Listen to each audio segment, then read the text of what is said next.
East Oahu, Representative Barbara Marumoto. She's going to speak to us now. Hey, thank you, Paul. Thank you very much.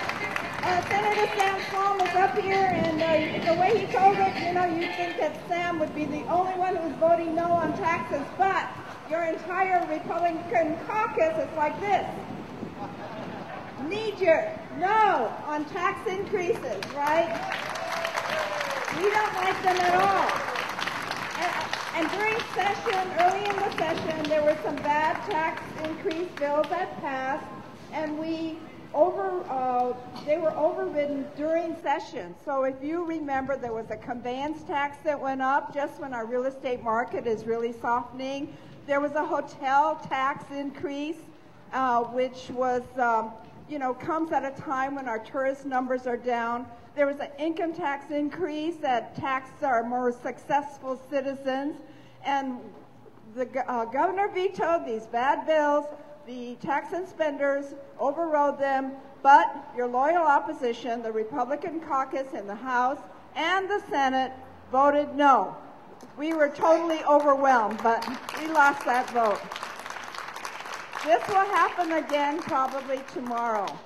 Now, tomorrow, the bills that passed at the end of session, and there were some very bad bills there for business and workers' comp bills and bad bills for retailers, bad bills for agricultural interests, which will help union organizing and eliminate the secret ballot. These will be up for vote tomorrow and for override. And so your loyal opposition, again, will probably be opposing all these bills, but you know what's going to happen. We're so badly outnumbered that I'm afraid a lot of these bills will pass. There's the Amazon tax bill that imposes an excise tax on some businesses here that do internet sales, and hopefully the governor will be vetoing some other tax bills on the streamlined sales tax, which doesn't streamline anything. It bogs things down really terrible, but taxes items for internet sales. And there will also be a barrel tax increase, like, the tax goes from 5 cents a barrel to $1.05 a barrel. This is ridiculous. I'm hoping she will veto that one. And we will be voting against the override. I'm looking for new solutions.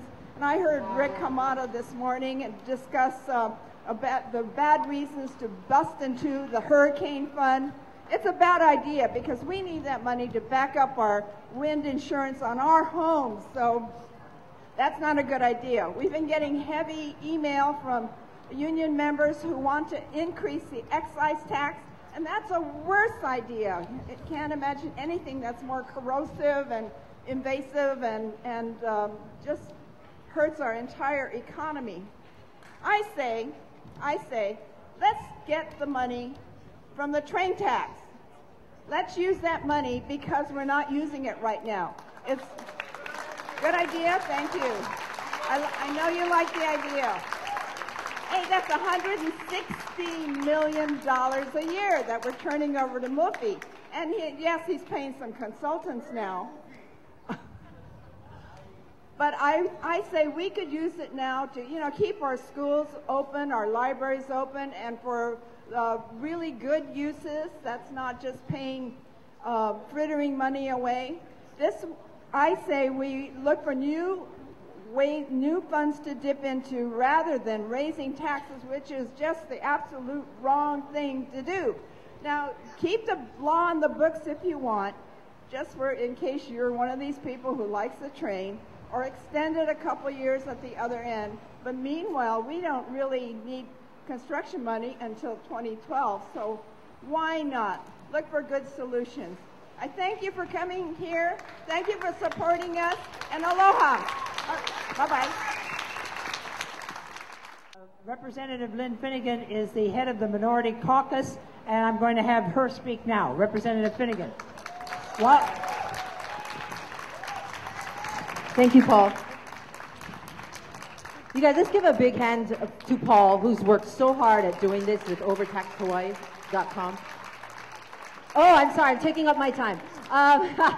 Well, let me just say this to all of you. I do want to recognize somebody else in the audience, and that's Colleen Meyer. She was my minority floor leader. And let me tell you, if there's anyone that you want to back up, it's people like her. She was such a forceful voice on the floor talking about no to raising taxes when everybody else wanted to, especially across the aisle. They wanted to raise taxes on all of you. And she was a steady and constant and forceful voice for no more taxes. Thank you, Colleen. Right now, the issue that we are facing is imbalancing the budget. Is what are we going to do? Raise taxes, do furloughs, cut jobs. And when we've talked about this all throughout session, one of the biggest things that we said, and the loudest things that we said on the House floor, is that we need to do everything possible to not raise taxes because the private sector needs to recover from this economy. And if they don't recover from this economy, how are we going to even afford the government that is existing right now? That's where we get our taxes from. We get our taxes from the growth and from the private sector. I'm going to tell you, it's going to take a lot more people than the amount of people that we've seen here and the amount of people that we've seen in April. But you know what? Many people are confused with the message out there. They say, I don't want to raise taxes. But they said we have to. No, we don't have to raise taxes. We can live within our means and we can make the tough choices so that our economy can get back on track. And you know what? I was standing up here. I was standing up here